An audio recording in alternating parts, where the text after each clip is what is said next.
YouTube के सभी दर्शकों को मेरा नमस्कार। आप सभी को राधे राधे, जय श्री कृष्ण। तो प्यारे बच्चों, आज की हमारी क्लास होने वाली है सप्ताह 13 का दिवस 4। तो अपने पेन पेंसिल सामने रखिए, पाठ्य पुस्तक को ओपन कीजिए और अभ्यास पुस्तिका को भी ओपन कर लीजिए। दिवस 4 में कुछ चर्चा के लिए प्रश्न हैं। पुराने समय में आधुनिक समय में त्यौहार मनाने में क्या अंतर आ गया है। बेटा, पुराने समय में मैंने जो महसूस किया है वो सभी लोग एक साथ मिलकर के हंसी खुशी के साथ त्यौहार मनाते थे। अब क्या देखने को मिलता है बेटा, थोड़ा सा ये हंसी खुशी के साथ मिलना जुलना कम हो गया है। लोग अपने अपने घरों में या अपने अपने दरवाजे पर त्यौहार मना लेते हैं। वो ये भी नहीं देखते कि आपके पड़ोस में आपका पड़ोसी कैसा है, उसके यहाँ त्यौहार मन रहा है कि नहीं मन रहा है, उसको कोई दिक्कत या तकलीफ तो नहीं है। तो मेल जोल थोड़ा सा कम देखने को मिल रहा है। त्योहारों के समय गांवों शहरों में तरह तरह के मेले सजते हैं। वहाँ आपने कौन कौन सी आधुनिक उपकरण देखे हैं। बेटा, त्योहारों में गांव या शहर में मेले भी लगते हैं, जहाँ पर बहुत अच्छे तरीके के झूले आते हैं। शहरों में हम झूले भी झूलते हैं, कई प्रकार के सजावटें होती हैं। तो इस प्रकार की चीज़ें आजकल देखने को मिलती हैं। आपके रोज़मर्रा के जीवन में विज्ञान किस प्रकार आपकी सहायता करता है। बेटा, विज्ञान की मदद से हमें बहुत सारी मशीनरी मिली हुई है। क्या मिली हुई है? मशीनें बना दी गई हैं इन्होंने। तो इनसे हमें काम में बहुत मदद मिलती है। जैसे मान लो इन्होंने क्या बनाया, ट्रैक्टर। तो आजकल खेती करना आसान हो गया है। हार्वेस्टर, हर चीज़ की बुआई की जुताई की मशीनें आ गई हैं। हर काम के लिए मशीनें आ गई हैं। इनसे हमारा काम बहुत आसान हो गया है। बिजली आ गई है, जिसकी वजह से गर्मी से निजात पाते हैं हम, सर्दी गर्मी से निजात पाते हैं। पंखे, कूलर, एसी, टीवी, फ्रिज, ये सब बिजली से चल रहे हैं। तो आजकल विज्ञान की खोज से, मशीनरी से जीवन बहुत आसान हो गया है।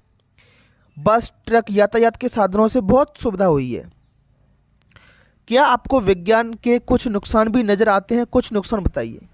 हाँ बेटा, देखो, दोनों पहलू होते हैं एक सिक्के के। जिस तरीके से हम देखते हैं विज्ञान ने हमें लाभ भी पहुंचाया तो हानि भी पहुंचाई है। आजकल हम देखते हैं कि सड़कों पे बस, यातायात के साधन बहुत चल रहे हैं। इनसे हमें हमारा समय बचता है, हमें लाभ भी है, इसके साथ हानि भी है कि इनसे जो धुआं निकलता है, पेट्रोल डीजल के जलने से जो धुआं निकलता है, उससे वायु प्रदूषण होता है। कई प्रकार की बीमारियां हो रही हैं।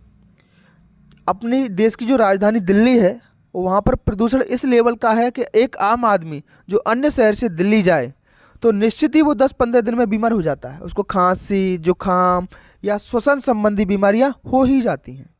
इतना प्रदूषण बेटा वाहनों से होने लगा है, ठीक है ना। तो वायु प्रदूषण भी होता है।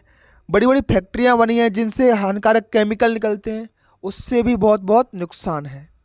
मोबाइल से हम बेटा दूर बैठे हुए व्यक्ति से बात कर सकते हैं। मोबाइल के कई प्रयोग हैं, बहुत अच्छा काम कर रहा है अपने जीवन में मोबाइल। लेकिन इनसे जो किरणें निकलती हैं मोबाइल की, इनसे लोगों को बीमारियां भी हो रही हैं। छोटे छोटे बच्चों को बुरी लत लग रही है, उनकी आंखें भी खराब हो रही हैं, बड़े बच्चों की आंखें खराब हो रही हैं। और भी कई परिणाम है बेटा। पक्षियों के लिए बहुत नुकसानदायक है ये मोबाइल की किरणों से कई पक्षी नष्ट हो चुके हैं अपने पर्यावरण से। चलिए लिखित भाषा विकास की तरफ बढ़ते हैं। पाठ्यांश में से कुछ नाम दिए गए बेटा, रानी, राजेश, अलका और जगदीश चंद्र बसु। ये पूरा पाठ पढ़ना है। तो पहली लाइन पढ़ोगे तो आपको एक कोई शब्द दिखेगा। क्या उसमें ये शब्द दिख रहे हैं? रानी, राजेश, अलका, जगदीश दिख रहा है तो राजेश शब्द दिख रहा है, राजेश लिख दो। फिर लाइन पढ़ो, रानी दिख रहा है तो रानी के कॉलम में रानी लिख दो। जहाँ पर पढ़ते पढ़ते जो जो शब्द आए, राजेश राजेश राजेश, अलका अलका, ये पूरे शब्द, जो शब्द जितनी बार आ रहा है उसको यहाँ पर आप लिखोगे, ठीक है।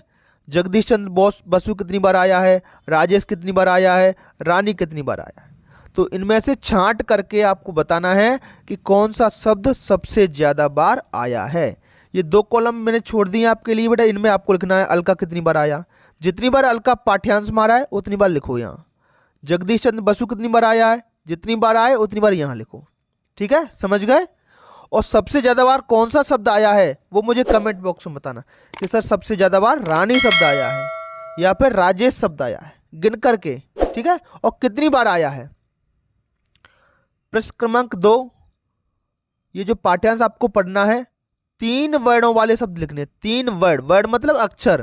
देखो, रा 1, जे दूसरा वर्ड और स तीसरा वर्ड।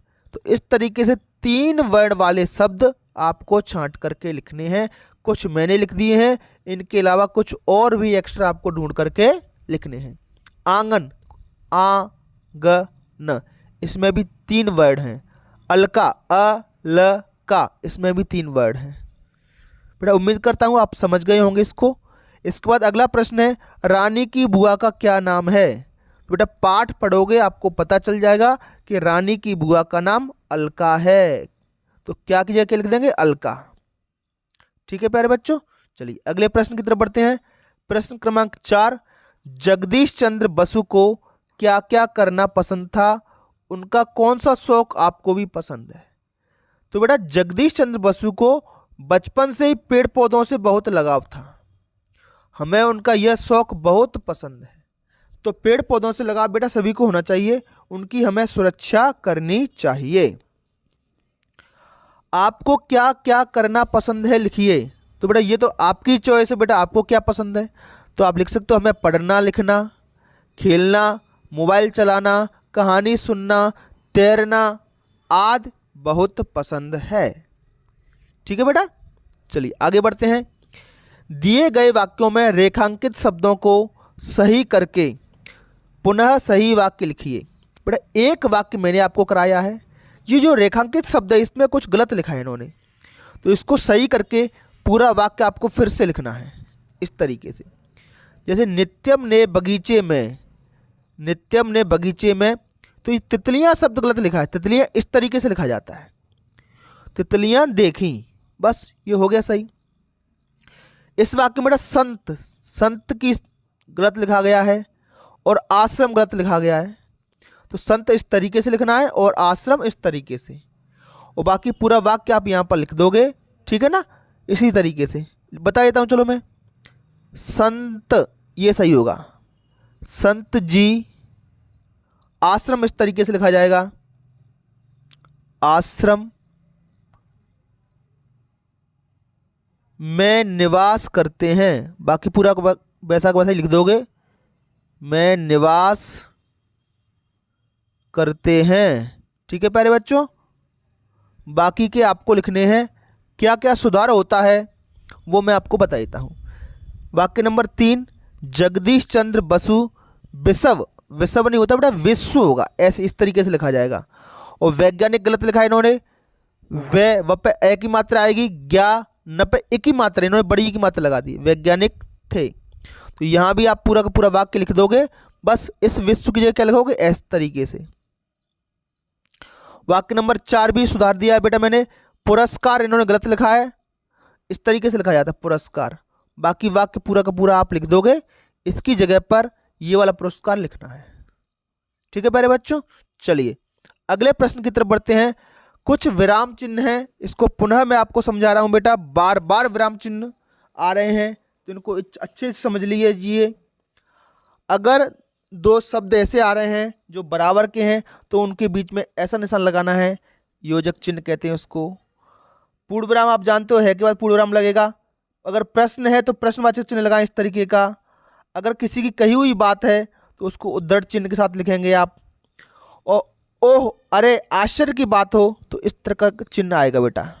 ठीक है, तो ये चिन्ह मैंने इसमें लगा दिए हैं बेटा आपकी पुस्तक में, यहाँ से चिन्हों को देख लो और पूरा का पूरा ये सारी की सारी लाइनें आपको यहाँ पर उतार देनी है। 2 वाक्य मैंने भी लिख दिए हैं, जैसे राकेश अपनी शाला का होनहार विद्यार्थी, तो इसके बाद क्या लगेगा बेटा, पूर्ण विराम। तो लिख दो राकेश अपनी शाला का होनहार विद्यार्थी है, देखो मैंने लगा दिया। वह अपनी शाला का मॉनिटर भी है के बाद फिर से पूर्ण विराम लगाइए, ये लगा दिया मैंने, और यहाँ भी लगा दिया है। तो ये निशान देख करके आप पूरा का पूरा उतार दोगे। वह बाल सभा में प्रतिदिन का नया समाचार अच्छे विचार का वाचन करता है, एक के बाद देखो फिर से पूर्ण विराम लगाना है आपको। हमारी शाला में एक कथन लिखा है के बाद में ऐसा योजक चिन्ह लगाएंगे। और शिक्षार्थ आइए सेवार्थ जाइए, क्या आपकी शाला में कोई भी ध्येय वाक्य लिखे हैं, तो क्या शब्द आ रहा है, तो यहाँ पर आप क्या लगा, क्वेश्चन मार्क, ये पहले से लगा हुआ है हालांकि। यदि हाँ, इस हाँ के बाद आपको विस्मयादि बोधक लगाना है, तो बताइए कि वहाँ क्या क्या लिखा है, तो क्या शब्द आ रहा है, तो लास्ट में क्या लगाएंगे आप, प्रश्नवाचक चिन्ह। तो जो चिन्ह मैंने लगाए हैं इसके साथ में ये पूरा का पूरा पाठ्यांश आपको यहाँ पर लिख देना है इन लाइनों में। ठीक है प्यारे बच्चों, चलिए बहुत बढ़िया, अच्छा कर रहे हो आप लोग। और जिन बच्चों ने अभी तक हमारे चैनल सब्सक्राइब नहीं किया, प्यारे बच्चों सब्सक्राइब जरूर करें। इससे हमारे आगे आने वाले वीडियो का नोटिफिकेशन आपको मिल जाता है और आसानी से सारे वीडियो आपको यूट्यूब पर दिखने लगेंगे। चलिए, धारा प्रवाह पठन है बेटा, आपको पढ़ना है। उसके बाद कुछ प्रश्नों के उत्तर आपको देने हैं। तो कंप्यूटर के बारे में पिछले वीडियो में भी मैंने आपको बताया है। कीबोर्ड की सहायता से कंप्यूटर जो भी निर्देश देता है उसका परिणाम स्क्रीन पर, इस स्क्रीन को कहते हैं मॉनिटर, स्क्रीन पर दिखाई देता है। इस परिणाम को कागज़ पर छापने के लिए प्रिंटर का उपयोग करते हैं। प्रिंटर कागज़ पर परिणाम छापकर हमारे समक्ष रखता है।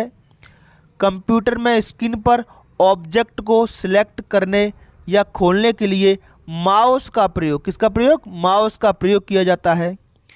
बच्चे इसके माध्यम से कई खेल खेल सकते हैं। बेटा माउस की मदद से आप कई प्रकार के खेल खेल सकते हो। यह वर्तमान समय का महत्वपूर्ण उपकरण है। इसमें अब समय और श्रम दोनों की बचत होती है। किस किस की बचत होती है? समय और श्रम। प्रिंटर का क्या कार्य होता है? तो प्रिंटर का कार्य बेटा ये है, प्रिंटर कागज पर परिणाम छापकर हमारे समक्ष रख देता है। कंप्यूटर आज के समय में आवश्यक उपकरण क्यों है? बेटा आज के समय में इसलिए आवश्यक है क्योंकि इससे अब समय और श्रम दोनों की बचत होती है। उन उपकरणों के नाम लिखिए जिनका काम कंप्यूटर से मिलता जुलता है। तो बेटा हमारा मोबाइल भी क्या है? एक प्रकार का मिनी कंप्यूटर है, छोटा कंप्यूटर है। तो मोबाइल कंप्यूटर से मिलता जुलता लैपटॉप भी आता है और टैबलेट भी आते हैं। इसके साथ साथ में फ्लैक्स प्रिंटर मशीन भी आती है, बड़े बड़े पोस्टर बैनर छापने के लिए। उसमें सब काम कंप्यूटर की तरह होता है। ठीक है। प्रश्न क्रमांक 2 है बेटा, कंप्यूटर में कीबोर्ड का क्या महत्व है? बेटा तो कीबोर्ड की सहायता से कंप्यूटर में निर्देश देते हैं। जो भी कुछ लिखना है कंप्यूटर की सहायता से हम लिख सकते हैं। इसके बाद स्वतंत्र लेखन है बेटा, आपके आसपास के 5 जिले, जैसे आप जिस जिले में रहते हो उस जिले का नाम छोड़ करके उस जिले के आसपास के 5 जिलों के नाम आपको बताने हैं। जैसे मान लो आपका जिला धार है, तो धार के नज़दीकी एक और जिला पड़ता है इंदौर, यहीं पास में एक और जिला पड़ता है उज्जैन, और उसके ही पास में थोड़ा सा देवास जिला पड़ता है, और धार के पास में अगला जिला है रतलाम। हालांकि झाबुआ भी पड़ता है धार के पास में।